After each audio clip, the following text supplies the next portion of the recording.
Bonjour, aujourd'hui on va créer un compte Facebook. Pour ça déjà il faut avoir une adresse mail. Donc si vous n'avez pas d'adresse mail, vous pouvez toujours visionner le tuto de la création d'une adresse mail sur Gmail. Alors, première chose à faire, c'est se connecter donc sur Internet à l'aide de votre navigateur. Donc ici moi j'utilise Mozilla Firefox. Vous rendre sur Google. Et comme recherche Google, ce que vous allez faire, vous allez taper FB, donc voilà l'acronyme de Facebook, ou alors Facebook. Donc moi je vais indiquer FB, et là j'appuie sur la touche Enter. Alors ici nous avons le premier lien Facebook connexion ou inscription. On va faire un clic gauche sur le lien. Il va nous amener donc sur le site de Facebook, et donc ici c'est la page d'accueil de Facebook avant de se connecter sur Facebook. Donc ici vous voyez en haut, il nous demande l'adresse email ou mobile et ainsi que le mot de passe. Bien sûr, si vous n'avez pas d'adresse mail, vous devez créer donc un compte. Donc ici nous avons le formulaire d'inscription, donc il vous précise c'est gratuit, ça le restera toujours. Le prénom, le nom de famille. Donc il faut savoir que Facebook à la base était un réseau social qui nous permettait de retrouver des vieilles connaissances perdues de vue. D'où l'intérêt d'indiquer son vrai nom et son vrai prénom. Maintenant, en soi, oui, ça peut toujours servir à ça effectivement, mais plus que. C'est surtout un réseau social qui va vous permettre de rencontrer des gens que vous ne connaissez pas forcément. C'est aussi bien pour le domaine professionnel et ainsi de suite. Alors ici, je vais cliquer dans le champ prénom et je vais indiquer mon prénom. Donc, je vais indiquer le prénom d'une adresse mail que j'avais créée dans l'autre vidéo. Donc, c'était Jean-Pierre.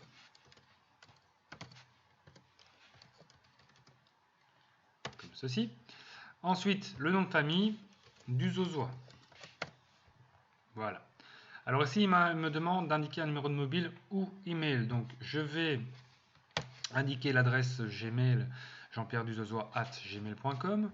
Il me demande une confirmation de mon adresse. Donc ici, je clique et j'écris l'adresse. Donc moi, je l'avais déjà en mémoire. C'est pour ça que ça va vite. J'avais fait un copier-coller. Donc ici, nouveau mot de passe, je vais donc indiquer un mot de passe. Donc il est conseillé effectivement de toujours indiquer un mot de passe différent, dans le sens que si vous avez un compte Gmail par exemple, et que vous avez un mot de passe, ne pas reproduire le même mot de passe. Pourquoi? Parce que si l'un des deux est piraté, première chose qu'ils vont faire, c'est taper le même mot de passe. Alors du coup, ils auront accès à plusieurs choses. Voilà. Donc ça maintenant, c'est vous qui voyez si vous voulez avoir un mot de passe à chaque fois différent ou garder le même. C'est vrai que par facilité, on garderait le même. Mais par sécurité, il est préférable d'avoir un autre mot de passe. Donc l'intérêt également de retenir vos mots de passe, soit de vous les marquer, soit de vous les retenir. Alors, ici je vais indiquer un mot de passe. Voilà. Donc il y a dans les mots de passe, c'est toujours combiné lettres, majuscules, chiffres. Voilà, pour augmenter la difficulté du mot de passe. Ensuite, nous avons date de naissance. Donc date de naissance, ça c'est vous qui voyez. Si maintenant vous voulez vraiment retrouver des gens que vous connaissiez, moi je vous conseille d'indiquer votre date de naissance parce que Facebook a fait une recherche aussi par rapport aux dates et aux lieux que vous avez fréquentés, le nom, etc. Donc ici, je vais indiquer une date. Donc moi je vais marquer ceci par exemple, 18 mars, année, on va prendre 1986. Voilà. Il me demande si je suis une femme ou un homme. Je précise donc que je suis un homme. Et ensuite, nous cliquons sur inscription. Un clic gauche. Nous attendons quelques secondes. Et là, il nous ramène directement sur notre page Facebook. Donc ici, il va nous demander par la suite de compléter certaines informations. Donc voilà, on va les parcourir, comme ça on voit de quoi il parle. Donc première étape, recherchez dans votre boîte mail les amis déjà sur Facebook. Donc si vous avez une adresse mail avec des contacts, il y a de fortes chances qu'ils soient aussi sur Facebook. Donc du coup, il va faire le rapprochement et puis il va vous mettre en contact. Comme ça, vous allez pouvoir inviter une personne ou le rajouter du moins dans vos amis. Alors ensuite, vos paramètres de confidentialité. Donc ça, c'est toujours bien de les régler. Donc c'est surtout par rapport au contenu que vous allez publier, liker, partager. Donc à vous de voir si vous voulez que ce soit public ou si seulement vos amis puissent accéder à ces informations ou également les amis des amis ou alors encore personne. Donc c'est par là qu'on va justement devoir définir la confidentialité. On aura toujours la possibilité de le changer par après.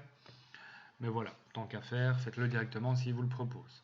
Télécharger une photo de profil, donc ça c'est pour vous identifier. Donc voilà, les gens pourront voir si effectivement ils vous connaissent. Donc vous avez la possibilité d'ajouter une photo. Ou alors, si vous êtes avec une webcam, vous pouvez directement prendre une photo à partir de votre webcam. Comme ça, il ne faut pas charger une photo. Alors, quatrième étape, retrouvez les personnes que vous connaissez. Recherchez par nom ou trouvez des camarades ou des collègues de travail. Donc ici, comme il vous dit, recherchez par nom. Donc vous indiquez soit un nom, soit une adresse email et il va vous trouver des personnes. Et à partir de là, vous regardez, parce qu'en général, les personnes mettent des photos. Donc vous pouvez les identifier. Et puis vous pourrez les rajouter. Donc j'espère que cette vidéo vous a intéressé. Je ferai une autre vidéo qui expliquera donc Facebook, l'utilisation, comment on peut également modifier les paramètres de confidentialité, comment on peut communiquer avec quelqu'un, comment on peut partager. D'ici là, je vous souhaite bonne chance pour la création de votre compte Facebook et je vous dis à bientôt.